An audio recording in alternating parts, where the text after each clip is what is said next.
살아계신 하나님, 창조하신 하나님, 오늘도 우리에게 새로운 하루를 허락해 주시고 이 하루를 창조해 주시니 감사합니다. 오늘 우리가 맞이하는 이 하루는 어제는 없었던 하나님이 창조하신 시간이고 공간입니다.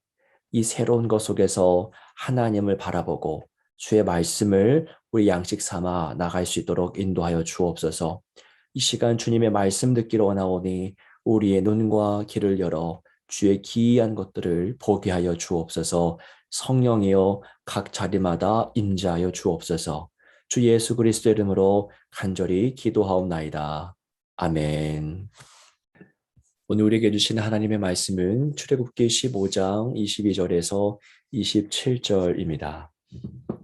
하나님의 말씀 구약성경 출애굽기 15장 22절에서 27절입니다. 이 말씀을 한 목소리로 함께 읽겠습니다. 모세가 홍해에서 이스라엘을 인도하매 그들이 나와서 수르 광야로 들어가서 거기서 사흘 길을 걸었으나 물을 얻지 못하였고 마라에 이르렀더니 그곳 물이 써서 마시지 못하겠으므로 그 이름을 마라라 하였더라.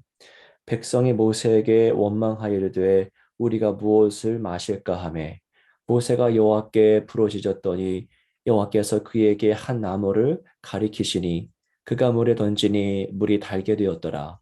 거기서 여호와께서 그들을 위하여 법도와 율례를 정하시고 그들을 시험하실세 이르시되 너희가 너희 하나님 나 여호와의 말을 들어 순종하고 내가 보기에 의를 행하며 내 계명에 귀를 기울이며 내 모든 규례를 지키면 내가 애굽 사람에게 내린 모든 질병 중 하나도 너희에게 내리지 아니하리니 나는 너희를 치료하는 여호와임이라.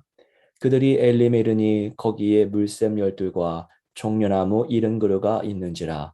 거기서 그들이 그물 곁에 장막을 치니라. 아멘. 아멘. 오늘도 주님께서 우리에게 말씀하십니다. 이 말씀이 우리의 양식이 되고 우리 길이 되게 소망합니다. 이스라엘에게 일련의 사건들이 일어나고 있습니다. 이집트에서 나왔고 나오자마자 홍해 사건이 있었고 홍해 사건을 경험했을 때 어제 본문에서와 같이 그들은 기쁨의 노래를 부르게 되었습니다. 가만히 있을 수 없었고요. 하나님의 그 영광에 사로잡혀서 그 노래가 터져 나왔던 사건을 어제 본문을 통해서 보았습니다. 이처럼 기쁨의 사건, 희열의 사건, 그 홍해 사건이 있고 나서 자 그로부터 3일이 지난 시점이 오늘 본문의 말씀입니다. 자 그들 앞에 또다시 물이 문제가 된 겁니다. 물 때문에 두려워했던 백성, 물이 갈라지는 것을 경험했던 백성, 또다시 오늘 본문 가운데 물의 문제가 등장하죠. 자 사흘 길을 걸었는데도 마실 물이 없었던 것입니다. 저희 나라는 어딜 가든지 땅만 파면 물이 나오지만 이곳은 광야, 사막입니다. 다른 상황인 것이죠. 광야에서 물이 없다는 것은 곧 생명의 문제입니다. 죽을 수밖에 없는 죽음에 노출되는 사건이죠. 자, 어렵게 물을 찾았습니다. 그런데 그 물은 써서 마실 수가 없었습니다. 도저히 그들을 해가시킬 수 없었던 그런 쓴 물이었던 겁니다. 자, 그들은 곧바로 그 물의 이름, 그 우물인지 뭐 호수인지 모르겠지만요. 그 물의 이름을 지어 주었습니다. 오늘 본문에 그 이름이 나오죠. 바로 마라입니다. 그 뜻은 쓴 것, 쓰다라고 하는 뜻입니다. 자, 인간은 아담 때부터 이처럼 이름 짓기에 능한 모습을 보였습니다.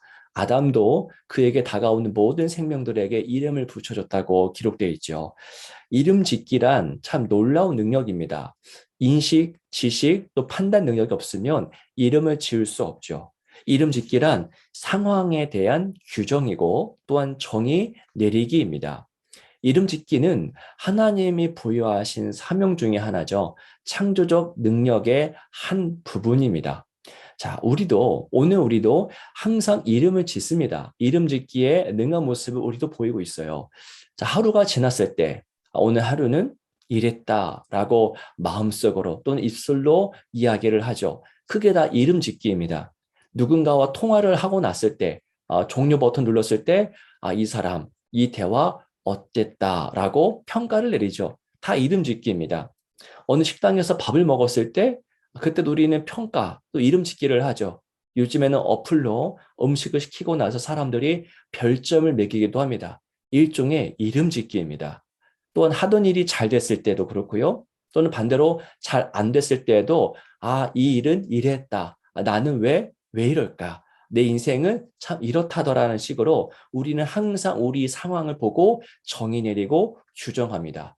그게 이름 짓기고요. 그게 바로 오늘 본문의 이스라엘 백성들이 하는 행동 중에 하나입니다. 자, 여기에 중요한 게 있습니다. 무엇이 중요합니까? 이스라엘 백성들이 그 물을 보고서 이름을 짓는데요. 이름을 짓되 상황을 규정하되 거기에 하나님의 존재, 하나님의 역사하심에 대한 신뢰가 반영되어 있는가? 하나님에 대한 믿음이 그 모든 이름 짓기 행동 가운데 지금 개입되고 있는가라는 것입니다. 자, 이스라엘은 그 물을 마라라고 이름을 붙였죠.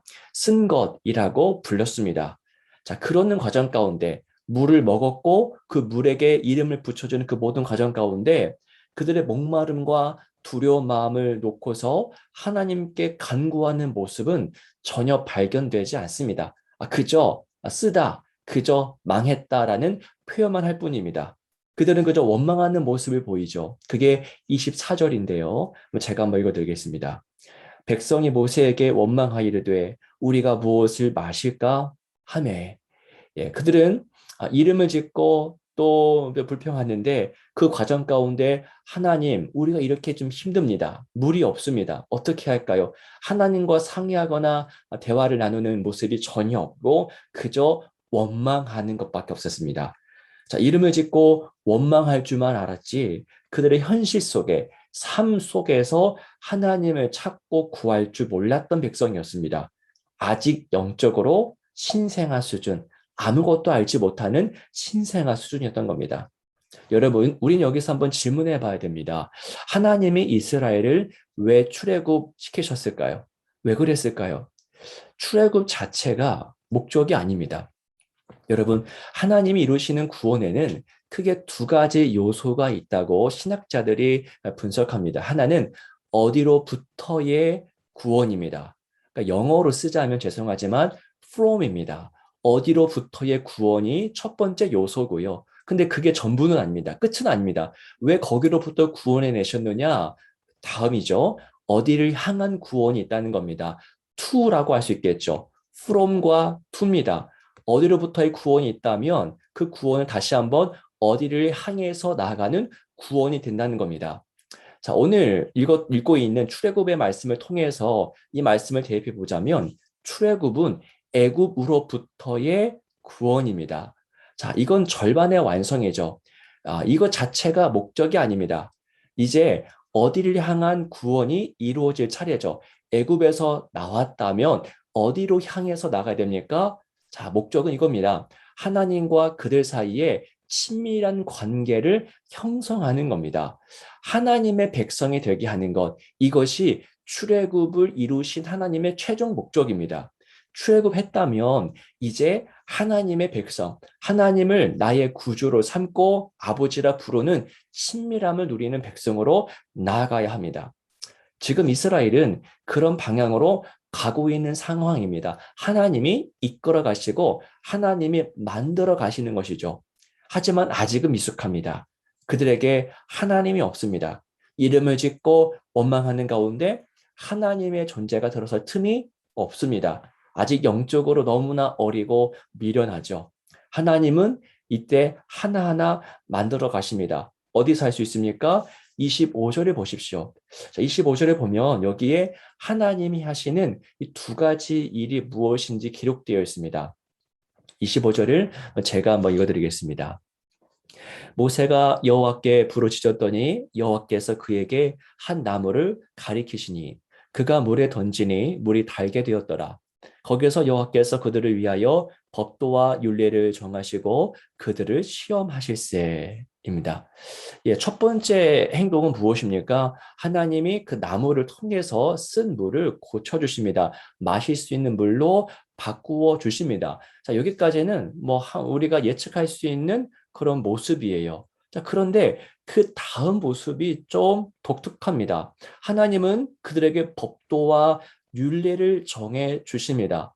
자, 우리가 예측할 수 있는 그림 무엇입니까? 물을 먹게 하신 다음에 이제 질책하시는 거죠. 왜 너희들 믿음이 이 정도밖에 안 되느냐라고 혼내시는 모습이 이어질 법합니다. 그런데 하나님은 혼내는 모습, 질책하는 모습이 아니라 그 상황에서 법도와 율례를 세우십니다.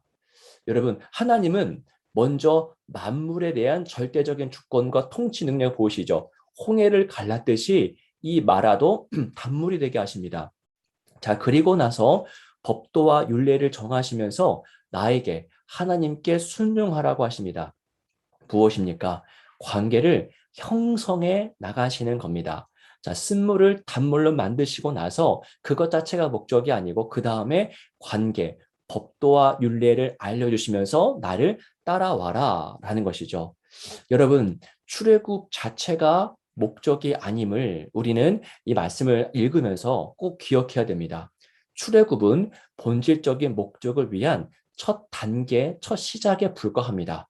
목적은 하나님과 친밀한 관계를 누리는 그런 백성이 되게 하는 것이죠.